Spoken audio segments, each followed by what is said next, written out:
All right, so that's Man City's boss, Pep Guardiola. Just a few thoughts after the final game in the 2024-2025 season. Yeah, I know you've not been a big fan of what Pep has done this season, have you? No. I haven't been a big fan. I've been quite disappointed because I tipped them to win the title again, knowing very well that Liverpool had a new manager in Ancelotti, and the only credible challenger would be Arsenal. Yeah. And I didn't pick them to win the title because of their issues. I'm getting a striker and a bit of creativity on the left side, of their attack. I mean, take out Bukayo Saka, there's very little creativity that comes from that side of the field. And so I picked Man City, and to see them finish in third place without a major trophy, that for me was disappointing.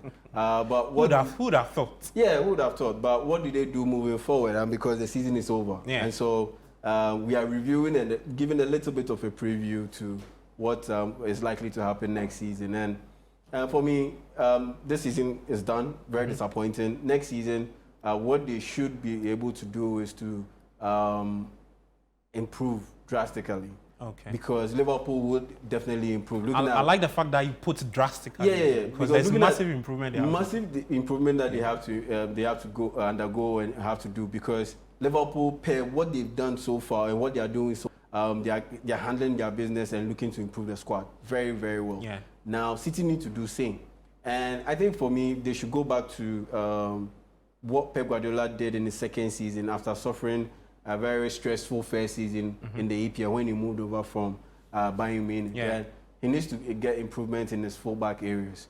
I mean, if you are playing Josko Gvardiol as a left fullback, you are depriving your team of top-level creativity and speed down the wings from the left fullback position. He's done very well in that position, but there's more that could be done, and you need to get yourself a proper left fullback. For the right fullback position, the least said about it, the better. Because you've been playing Rico Lewis, you've been playing Matheus Nunes, all of those guys are right fullback position. Yeah. That didn't work. That isn't the solution. So he needs to do better in that area, and I think they'll definitely improve. Because remember, the first season, it was Zabaleta and Bakary Sagna, Gael Clichy, those people. He cleared them out and brought in guys like Benjamin Mendy and Kyle Walker. And look at how improved they were the following season or subsequent season. And so for me, those are two areas that they must improve and find a replacement for Kevin De Bruyne. And I think they will be fine, because now they have Nico Gonzalez playing as a backup for Rodri. And so they are good in that area. But they need someone to replace Kevin De Bruyne. So I was even thinking that they'll be the ones who are majorly interested in Florian Wirtz, because for me, he's a photocopy of Kevin De Bruyne. Yeah. And also he having to play in the Bundesliga, having that kind of mindset and creativity, I think he would have made for a perfect replacement. But it looks like he's heading towards Liverpool. So maybe a Tijani Reinders of AC Milan would also be a very good a buy if they can look in that direction. I think he picked up the player of the season, right, Susu? Midfield of the season. Player of the season was Man United's former player, Scott McTominay. Oh, yeah, for Napoli. Yeah. How did I forget that? Ended up winning the Serie A, the Italian league player of the season. Yeah. Who would have ever thought? In his first season, too. Yeah. His first season, too. So, for me, I think Man City, that's what they need to do. Get proper wing fullbacks and get a replacement for Kevin De Bruyne. And maybe, if they can move off Bernardo Silva or Ilkay Gundogan and bring in younger midfielders, that would also work. How about a backup for Haaland?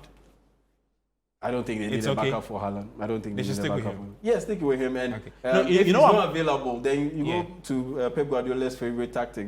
I'm asking because I think in this season, there were moments when you could actually tell that City needed something different up front. Yeah. From what we saw from Haaland. I think that's why we saw Mamouche sometimes being played in that. Referring to the false nine. It's just the fact that in midfield they were too slow, because between Kovacic, Ilkay Gundogan, Bernardo Silva, Nico Gonzalez, these guys are not fast, and Kevin De Bruyne's speed had also dwindled vastly. So they couldn't initiate attacks quickly. They couldn't recover balls quickly.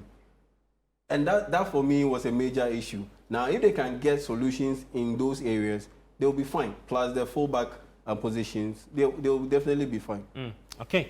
Well, let's see. I mean, what Yara said is dependent on who they sign, who comes in before the start of the 2025-2026. Not just Man City, but the other teams will be competing in Europe. So we'll be keeping tabs on a busy upcoming transfer window. We'll bring you out the updates on radio, what we call Donkomi, 97.3.